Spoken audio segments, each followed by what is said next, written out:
Os Vingadores com certeza não são o grupo de heróis mais unidos de todos os tempos. Apesar de muitos personagens ali serem amigos de longa data, até mesmo com alguns séculos sendo amigos, a maioria deles já se desentendeu em algum momento de suas histórias, seja individualmente ou em grupos inteiros. É fato que os Vingadores já sofreram algumas consideráveis traições e são essas que vamos ver nos vídeos de hoje, com as 8 maiores traições dentro do grupo dos Vingadores. E a galera que não acompanha muitos quadrinhos geralmente não sabe que o personagem Hank Pym, o primeiro Homem-Formiga, é um personagem extremamente instável mentalmente. Na verdade, chega até ser um pouco cômico, como nos quadrinhos, a maioria dos personagens da Marvel tem alguma instabilidade mental de alguma forma, mas isso eu vou deixar pra falar em outro vídeo. Por enquanto, vou falar meramente do Homem-Formiga. Ele abandonou esse manto em certo momento da sua história, e a partir do momento que ele se tornou o Jaqueta Amarela, as coisas começaram a desandar um pouquinho mais. Foi inclusive com esse traje que ele deu aquele famoso tapa na personagem Vispa, que na época era sua esposa, e manchou a sua reputação para sempre, tanto entre os heróis quanto para os leitores. Claro que esse foi um ato hediondo da parte dele, mas se tivesse acabado por aí, talvez ele pudesse redimir de alguma forma, mas ele conseguiu piorar a situação. Ele foi acusado pelo Capitão América por conta das suas ações que não estavam de acordo com o que um herói deve fazer, e ele iria ser julgado pelos outros heróis da equipe. Só que antes deles se reunirem e fazerem qualquer coisa, ele decidiu criar um robô que conseguiria explorar a fraqueza específica de cada um dos Vingadores e atacá-los. A sua ideia é que ele conseguisse chegar no momento certo para destruir o robô e sair por cima como um herói. Mas como a Vespa sabia de todos os planos do herói, ela o entregou e ele acabou sendo expulso da equipe.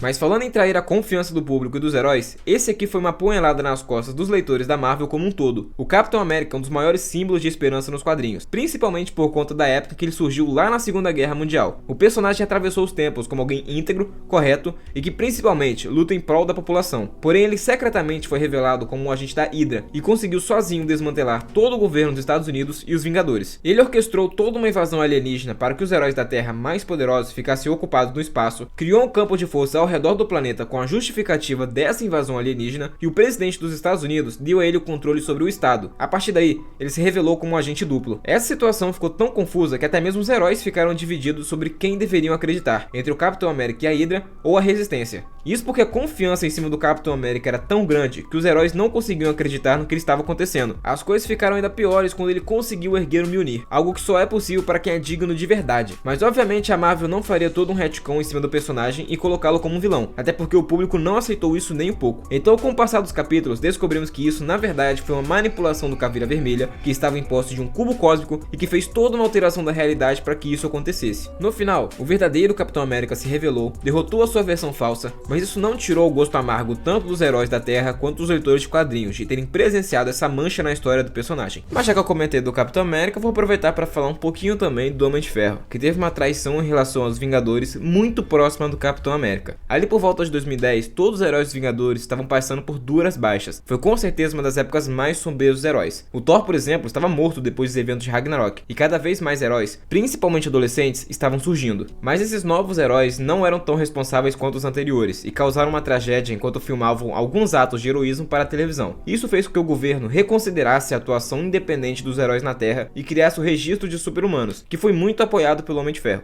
principalmente pela culpa que ele carregava. A partir daí eu imagino que muitos de vocês já saibam o que aconteceu. Os heróis foram divididos em dois grupos, os que concordavam com o registro e os que não concordavam. Basicamente, quem concordava em ser controlado pelo governo e quem não concordava. Mas o lado que concordava foi um pouquinho mais extremo nessa situação toda. O Homem de Ferro, ao lado do Senhor Fantástico e do Jaqueta Amarela, criaram um clone do Thor a partir do seu DNA, que inclusive matou o personagem Golias. Quando o Homem-Aranha quis ir para o lado da Resistência, quase foi morto após uma batalha contra o Homem de Ferro e teve que rastejar pelos esgotos para encontrar com o Justiceiro e depois com a equipe médica do Capitão América. O Homem de Ferro, ao lado desses outros gênios que eu já mencionei, criaram uma prisão na zona negativa, onde todos os heróis que não aderiram ao registro eram transportados e trancafiados, heróis esses que eram seus amigos. A batalha entre os dois grupos só terminou quando a população pediu para o Capitão América desistir da luta, já que o combate entre eles estava mais destruindo tudo do que ajudando qualquer um. No final, o Capitão América foi levado a julgamento, ele foi morto enquanto subia as escadas e o Homem de Ferro se arrependeu do que ele havia feito.